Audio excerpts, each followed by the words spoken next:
মানুষের কাটা মুন্ডু নিয়ে ঘুরছে কুকুর। শিউরে ওঠার মতো এই দৃশ্য দেখল চণ্ডীতলার বেগমপুরবাসী। কুকুর তাড়িয়ে কাটা মুন্ডু উদ্ধার।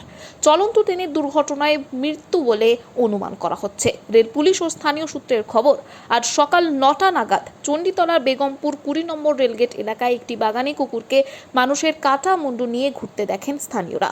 চাঞ্চল্য তৈরি হয়। স্থানীয়রাই কুকুর তাড়ায় খবর পেয়ে যায় কামারকুণ্ডু জিআরপি ও চণ্ডীতলা থানার পুলিশ। দুই থানা থেকেই পুলিশ আসে। এরপর কাটামুন্ডু যেখানে পাওয়া গেছে তার থেকে প্রায় 300 ফুট দূরে হাওড়া বর্ধমান কর্ড শাখার রেল লাইন, সেখানেই খুঁজতেই দেহ মেলে। পুলিশ সূত্রে জানা গেছে, কোনো দূরপাল্লার ট্রেনে মুখ বের করায় ওই যাত্রী ইলেকট্রিকের পোস্টে ধাক্কা খান। ধর ও মুন্ডু আলাদা হয়ে যায়। পোস্টে সেই রক্তের দাগও পাওয়া গেছে। মৃত যুবকের পরিচয় এখনো অবধি জানা যায়নি। ধর ও মুন্ডু উদ্ধার করে ইতিমধ্যেই ময়নাতদন্তে পাঠানো হয়েছে দেহটি। এ বিষয়ে আরও কি জানা যাচ্ছে দেখুন বিস্তারিত। 24 আওয়ার্স আরামবাগের রিপোর্ট।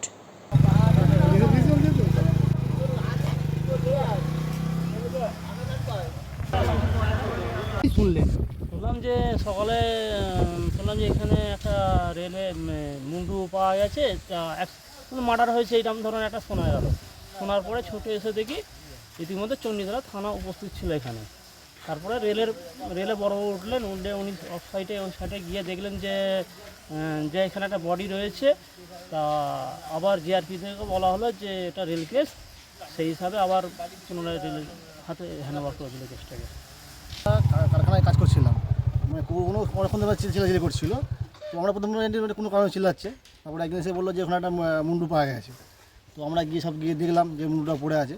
তো তারপরে আমি আমাদের যে গ্রামে আমরা সদস্য আছে, যুব সদস্য, ওনাকে কল করলাম যে এখানে একটা মুন্ডু পড়ে আছে। তো উনি বললো ঠিক আছে আমি আসছি। উনি এসে পরে দেখলেন। তো সবাই আলোচনা করছিল যে মার্ডার হয়েছে। তো আমরা বললাম যে এটা তো যত সম্ভব হচ্ছে, প্রথম আমরা বুঝতে পারিনি যে মার্ডার হয়েছে। এবং আরও সবাই আসার পরে থানা থেকে উনি থানায় কল করলেন বড়োবাবুকে। থানার অফিসারবাবু এলেন, এনে দেখা করার পরে তো উনি মুন্ডুটাকে নিয়ে চলে গেলেন থানায়। তখনও বুঝে যায়নি। তো তারপর আমরা জিআরপিকে এলো, জিআরপিকে বললো যে আপনারা একটু দেখুন। জিআরপি রেলে উঠে দেখলো, বললো না দাদা এখানে কিছু হয়নি। তো বড়োবাবু নিজে গিয়েছিল রেলে উঠে, বললো আমি তো গিয়ে দেখি। তো উনি যখন গেলেন দেখতে, গিয়ে দেখেন না লাশটা এখানে পড়ে আছে। বড়োবাবু নিজে চোখে পড়েছে। তো বড়োবাবু লাস্ট পর্যন্ত আমার থানায় আবার কল করার পরে বললো যে কেউ পাওয়া গেছে, মাথাটা নিয়ে আসুন। তারপর মাথা নিয়ে আসা হলো। তারপর আমরা আবার জিআরপি আমরা বেগমপুরে আমাদের কল করা হলো। উনি বললেন না এটা আমাদের বাড়িপাড়া আন্ডারে পড়ছে। বাড়িপাড়ায় কল করা হলো। উনি আবার আমরা কামারকুণ্ডু জিআরপিতে কল করলো। তারপর আমরা জিআরপি এসে দেহ কালেক্ট করে নেব। কোথাকার বডি কিছু না দাদা, এটা কোনো এখনও মানে খোঁজ পাওয়া যায়নি কোথাকার বডি। আপনার নাম? ওনার শেখ মনিরুল আলী। ছিলাম আমাদের বাড়িতে। তো বিশ্বনগর গেটের ওখানে একজনের সাথে একটু রাস্তায় এসে দেখা হলো একজনের সাথে। চিনি বললো একটা কুকুর একটা মাথা নিয়ে ঘুরছে। তো কুকুর? হ্যাঁ, মাথা নিয়ে বলতে মানুষের মাথা নিয়ে ঘুরছে বলে আমি আর একজন ছিল তাতে পারে হিন্দুদের লোক একটা, দুজনে মিলে তখন আমার সাইকেলে বসে পড়লো, দুজনে মিলে আসছিলাম। আসতে তখন দেখলাম এখানে কুকুর নিয়ে ঘোরাঘুরি করছে। তো আমি কুকুরটাকে দাঁড় করানো কী করে মালটা লাগানো যাবে, তখন আমরা কী করলো ইট নিলাম। ইট নিয়ে আমি যে এখন ইট মারলে হবে না, তো বসুক কুকুরটা রাখুক, মালটা রাখলে পরে তখন ইট ছুটবো বলতে ওটা রাখতে তখন আমার ইট ছুটতে কুকুর দুটো পাইলে গেল। পাইলে যাওয়ার পর তখন আমরা দেখলাম এরকম দ্বারা বেটা ছেলে মুন্ডু ওখানে দেখা গেল। তারপর আমরা দেখে চলে এলাম, সব লোকজন আসছে, সবাইকে বলতে রইলাম, বড় সব লোক দেখতে রইলো। তারপরে যখন দুটো ছেলে ফের বিশ্বনামে গেট থেকে আসতে বলছে রেলে এরম দ্বারা ওইখানে হয়েছে অ্যাক্সিডেন্ট। তো আমরা তখন ফের আমি চলো রেলে, তারপর যেয়ে দেখি। রেলে উঠে ওখানটাতে ঘোরাঘুরি করে দেখতে পেলাম না। এইখানটা হয়তো আমার তা জানি না, আমাদের ঘর বলছে এইখানটা উঠবার রাস্তাটাই ওখানটাতে হয়েছে।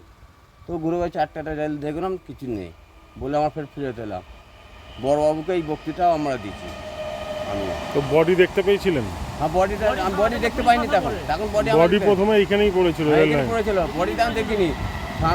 চণ্ডীতলা থানার বড়োবাবু তখন চিনি বললো তো ঠিক আছে এই কথাটা বলতে উনি এসে ফের রেলে উঠে তখন এখানে এই ধারপানে এলো, এসে দেখলো বডি এখানে পড়ে আছে। সন্তানের পরে মন বসছে না, প্রচুর পরিশ্রম করেও আপনি আশানুরূপ পারিশ্রমিক পাচ্ছেন না, যার ফলে আর্থিক সংকট আপনার জীবনে দুঃখ এবং চাপের ছায়া ফেলেছে। দেনার ভারে জর্জরিত স্বামী স্ত্রীর মধ্যে প্রতিনিয়ত ভুল বোঝাবুঝি বেড়েই চলেছে। নতুন বাড়ি কিনেছেন কিন্তু সেই স্বপ্নের বাড়িটা যেন আরো দুর্ভোগ নিয়ে এসেছে আপনার জীবনে। আপনি ভাবছেন সস্তায় পাওয়া বাড়িটা নেওয়াটাই কি সঠিক সিদ্ধান্ত ছিল? এমনই সব দ্বিধাদ্বন্দ্ব এবং জীবনের কঠিন মুহূর্তে আপনাকে সঠিক পথে পরিচালিত করবেন আন্তর্জাতিক খ্যাতিসম্পন্ন স্বর্ণপদক ও স্বর্ণ মুকুটপ্রাপ্ত ডক্টর অজয় শাস্ত্রী। তিনি শুধু আপনাকে পথই দেখাবেন না, আপনার জীবনে সত্যিকারের সুখ, শান্তি, ঐশ্বর্য, অর্থ যেন সঠিক সময় আপনার কাছে পৌঁছে দেয় সেই দায়িত্বও নেবেন। তাঁর অভিজ্ঞতা এবং জ্ঞানের আলোতে আপনার জীবন হয়ে উঠতে পারে নিরুদ্বেগ ও সমৃদ্ধির পথে ধাবমান।